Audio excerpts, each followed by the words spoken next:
Halo guys, balik lagi bersama Bang Theo di sini. Kali ini Bang Theo akan melanjutkan cerita Against the Sky Supreme.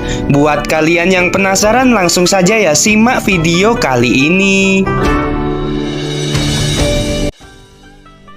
Guru akan melakukan yang terbaik. Tanyun memanipulasi indera spiritualnya ke dalam tubuh Sentianci dengan lembut.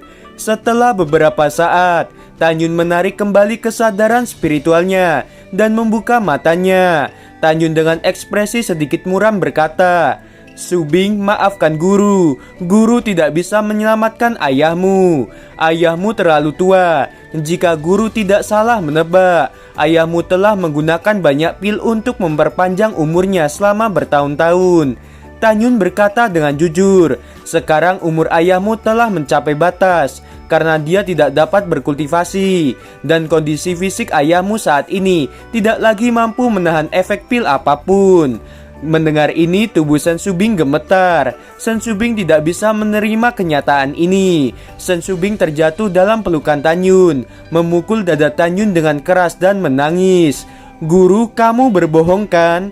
Kamu pasti bisa menyelamatkan ayahku. Aku tidak ingin ayahku mati. Guru, tolong selamatkan ayahku." Sen Subing menatap Tanyun. Air mata kesedihan membanjiri pipinya. "Guru, ibuku sudah tidak ada lagi. Satu-satunya kerabat yang aku miliki hanya ayah." Sen Subing berteriak, "Guru, tolong selamatkan ayahku." Penampilan Sen Subing yang putus asa dan tak berdaya membuat Tanyun merasa tertekan. Tanyun memeluk Sen Subing dengan sangat erat. "Jangan seperti ini. Ayahmu benar-benar terlalu tua dan fisiknya telah mencapai batas. Namun ayahmu dapat mendengar suaramu saat ini. Jangan menangis, kamu harus kuat. Jangan biarkan ayahmu pergi dengan penuh kekhawatiran." Sen Subing tertegun di pelukan Tanyun dan berhenti menangis. Sen Subing melepaskan diri dari pelukan Tanyun dan berkata, "Guru, apakah kamu bisa membuat ayahku sadar? Bahkan untuk sementara, aku memiliki sesuatu untuk dikatakan kepada ayahku." Tanyun merasa sedih atas apa yang terjadi pada Sen Subing. Tanyun mengangguk. Dengan lambaian tangan kanannya, gelombang kekuatan spiritual menembus dada Sentianci dan mencapai jantungnya.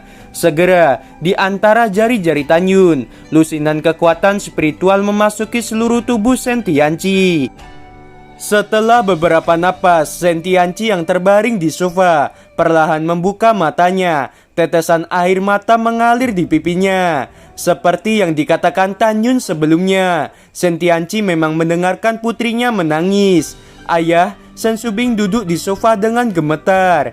Kedua tangan Sen Subing memegangi pipi Sentianci. Sen Subing tidak ingin menangis di depan ayahnya, tetapi air mata selalu keluar. Sentianci mengarahkan pandangannya pada tubuh Sen Subing dan berkata dengan sangat pelan, "Subing, kelahiran, penuaan, penyakit dan kematian adalah hukum surga.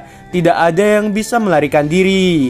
Ayah bisa bertahan sampai melihatmu tumbuh dewasa. Ayah bisa pergi tanpa penyesalan. Selama bertahun-tahun, ayah sangat merindukan ibumu. Ayah ingin bersatu kembali dengan ibumu sejak lama. Ayah sudah puas sekarang ini. Anakku yang malang, jangan sedih. Ibumu tidak ingin melihatmu seperti ini. Kamu sudah mengalami penderitaan yang banyak sejak masuk ke sekte suci Huangfu. Sebenarnya balas dendam bukanlah keinginan ayah. Ayah hanya ingin kamu menjalani hidup dengan bahagia." Mendengarkan Sentianci membahas masalah penting, Tanyun menghela napas, keluar dari ruangan dan menutup pintu. Di dalam ruangan, Sen Subing berkata, "Ayah, kamu terus mengatakan bahwa Dante Swangsong tidak bersalah. Tetapi Dante Swangsong telah menghapus kolam spiritualmu. Mengapa kamu tidak menyalahkannya? Mengapa? Aku benar-benar tidak mengerti apa maksud ayah." Sentianci menghela napas dan berkata dengan jujur, "Putriku, sebenarnya Kepala Sekte adalah sahabat ayah. Kepala Sekte memperlakukan ayah seperti saudara. Tetapi pada saat itu, Gong Sun Yang Chun menjebak ayah dengan sempurna. Dan semua orang ingin Kepala Sekte membunuh ayah. Kepala Sekte mengabaikan keinginan orang-orang dan hanya mengusir ayah. Selain itu, ayah bisa hidup sampai hari ini bukan hanya karena kamu memberi pil. Kepala sekte sebenarnya tahu bahwa ayah ada di sini. Kepala sekte juga mengirim pil setiap tahun dan mengobrol dengan ayah selama beberapa hari. Namun ayah tidak memberitahu kepala sekte bahwa kamu adalah putriku untuk berjaga-jaga. Kepala sekte juga percaya bahwa ayah tidak bersalah. Kepala sekte juga ingin membunuh Gongsun Yangchun. Tetapi karena persaingan 9 divisi sekte suci Huangfu bukan hanya gerbang dalam sampai gerbang suci, tetapi para senior sekte suci Huangfu juga ikut terlibat. Mereka adalah orang-orang yang mengendalikan persaingan antar divisi. Jika kepala sekte mengeksekusi Gongsun Yangchun pada saat itu, posisinya sebagai kepala sekte akan digantikan. Itulah sebabnya ayah tidak akan membiarkanmu menyalahkan kepala sekte. Setelah mempelajari seluk-beluk masalahnya, mata Shen Shubing mengungkapkan ketegasan dan berkata, "Ayah, jangan khawatir, aku sekarang memiliki seorang guru, dan suatu hari aku akan membunuh Gongsun Yangchun untuk membalaskan dendammu. Ayah, apakah kamu tahu, aku sekarang adalah penatua divisi pil gerbang abadi. Suatu hari aku akan naik ke posisi kepala divisi gerbang suci, dan mengambil kembali apa yang menjadi milikmu. Ayah, aku tahu kamu akan mengkhawatirkan diriku karena mengatakan hal ini. Tolong percayalah bahwa putrimu dapat membalaskan dendammu. Kamu gadis bodoh, kamu memiliki sifat yang sama dengan ibumu. Kamu sama keras kepalanya dengan dia. Dan yang paling ayah khawatirkan sekarang adalah tujuan masa depanmu. Ayah benar-benar ingin melihat kamu menemukan seorang suami. Karena dengan sifatmu yang seperti ini, ayah khawatir kamu sulit mencari suami. Shen Tianqi sampai sekarang yang dia pikirkan hanyalah masa depan putrinya. Shen Shubing menangis terseduh-seduh. Ayah, jangan khawatir tentang putrimu. Aku sudah memiliki seseorang yang aku sukai. Shen Tianqi tiba-tiba menjadi bahagia sebelum kematiannya. Shen Tianqi berkata dengan pelan, "Siapa? Di mana dia? Cepat tunjukkan kepada ayah." "Ayah, orang itu adalah guruku. Meskipun aku masih tidak tahu seperti apa tampangnya, aku mengaguminya. Tetapi aku tidak tahu apakah perasaanku ini adalah cinta atau bukan." "Gadis bodoh, kamu akan tahu jika sudah lama jatuh cinta." Wajah tua Shen Tianqi menunjukkan senyum yang lebar. "Panggil gurumu masuk, ayah ingin berbicara dengannya." "Ya," Shen Shubing berkata dengan sedikit ragu-ragu. "Ayah, aku tidak tahu bagaimana perasaan guru terhadapku. Ayah tidak boleh memberitahu guru bahwa aku menyukainya." "Baiklah, ayah berjanji. Ayah juga mengerti apa yang kamu pikirkan," kata Shen Tianqi. Shen Tianqi secara alami tahu bahwa putrinya yang sombong dan keras kepala takut gurunya akan menolak dirinya. Shen Shubing yang sedang menangis lalu berdiri dan meninggalkan ruangan.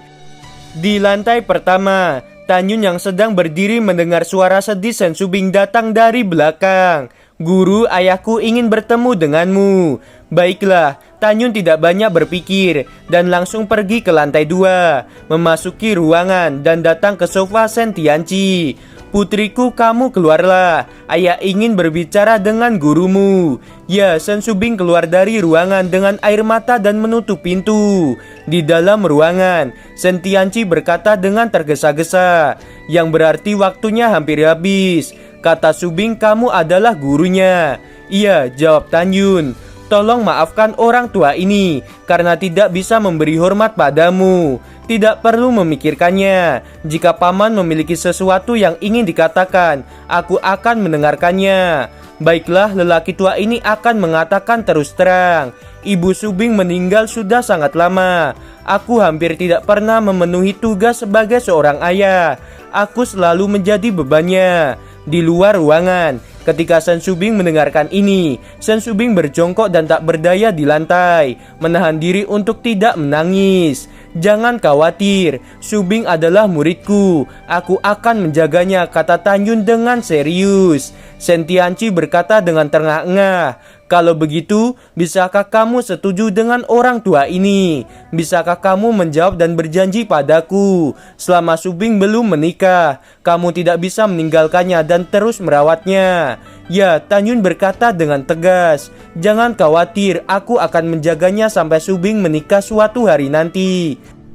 Mendengarkan kata-katamu, aku akan mati tanpa penyesalan. Wajah keriput Sentianci jelas menunjukkan senyuman. Sentianci tahu bahwa putrinya mencintai pria di depannya. Dan karena sifat putrinya, Sentianci tahu putrinya tidak akan mudah tergoda oleh pria lain.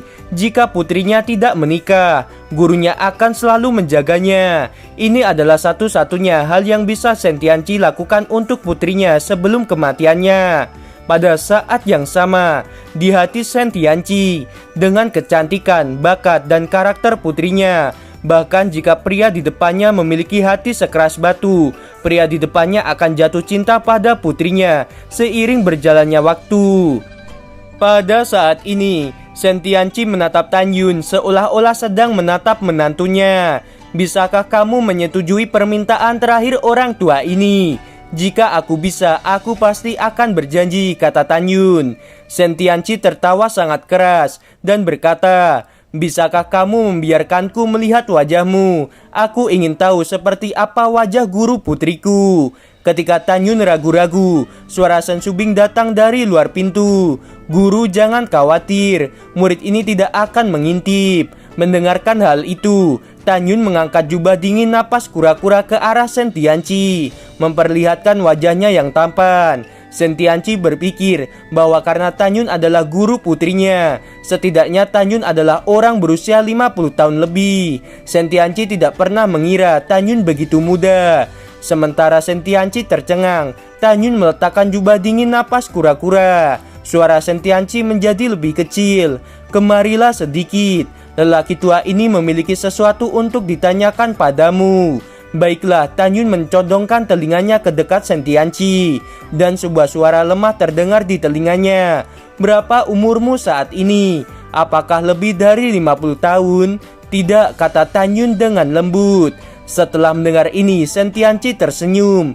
Tolong panggilkan putriku, aku akan berbicara dengannya. Tanyun tahu bahwa Sentianci akan menjelaskan kata-kata terakhirnya kepada Sen Subing. Jadi Tanyun bangkit dan berdiri. Di luar ruangan, Tanyun melihat Sen Subing dan berkata, Subing, ayahmu ingin memberitahumu sesuatu. Jangan biarkan orang tuamu pergi dengan kekhawatiran. Jangan menangis. Baik guru, Sen Subing bangkit untuk menghapus air matanya dan berjalan ke dalam ruangan. Kolam spiritual Sentianci telah dihapus. Secara alami Sentianci tidak dapat menampilkan sosok Tanyun dengan kekuatan spiritualnya. Oleh sebab itu, Tanyun tidak khawatir sama sekali mengenai penyamarannya. Di dalam ruangan, Sen Subing menemukan ayahnya menatapnya sambil tersenyum. Sen Subing meringkuk di depan sofa dan berbisik, Ayah, apa yang kamu tertawakan? Ayah tertawa karena kamu tidak salah memilih seorang pria. Subing, gurumu sangat berbakat. Usia gurumu yang sebenarnya seharusnya hampir sama denganmu. Ayah yakin gurumu adalah suami yang cocok untukmu. Ayah bisa pergi dengan tenang dan bersatu kembali dengan ibumu. Suara Sentianci tiba-tiba berhenti dan kepalanya tertunduk dengan pelan. Sen Subing menangis dan berteriak dengan keras. Tangisan tajam terdengar sampai ke telinga Tanyun yang berada di lantai 1. Tanyun tahu bahwa Sentianci telah pergi. Tanyun tidak naik ke atas untuk menghibur Sen Subing. Tanyun telah kehilangan kerabat yang tak terhitung jumlahnya dalam reinkarnasi berkali-kali. Tanyun tahu bahwa akan lebih baik bagi Sen Subing untuk melampiaskan semua kesedihannya saat ini. Berita kematian Sentianci membuat semua orang keluarga Sen menangis. Bunga-bunga pohon persik yang jatuh, seperti ibu Sen Subing yang sedang meneteskan air mata kepada suaminya yang telah meninggal. 3 hari kemudian, Sentianci dikuburkan di dekat makam istrinya. Ini adalah keinginan ibu Sen Subing sebelum kematiannya, dan juga keinginan Sentianci. Setelah pemakaman, Sen Subing berlutut dan berkata dengan suara yang keras, Ayah, Ibu, aku bersumpah akan membunuh Gongsun Yangchun. Jangan khawatir tentang putrimu. Aku akan hidup dengan baik dan hidup bahagia. Aku mencintai kalian. Dalam beberapa hari kemudian, suasana hati Shen Shubing jauh lebih baik bersama Tan Yun. Kesedihan dan kebencian membuatnya lebih kuat. Ayah, ibu, aku benar-benar ingin berada di sini bersama kalian sepanjang waktu. Tetapi dalam 3 hari, kompetisi 9 divisi gerbang dalam akan dimulai. Aku akan pergi dahulu. Aku akan kembali untuk menemui kalian di masa depan. Setelah itu Shen Shubing menatap Tan Yun dan berkata, "Guru, terima kasih telah menemaniku selama berhari-hari. Guru sudah berjanji pada ayahmu untuk menjagamu," kata Tan Yun. "Guru, ayo pergi dan kembali ke sekte." Gimana teman-teman, episodenya semakin seru bukan? Buat kalian nih ya yang masih penasaran sama kelanjutannya, langsung saja subscribe channel Bang Teo ini. Terima kasih.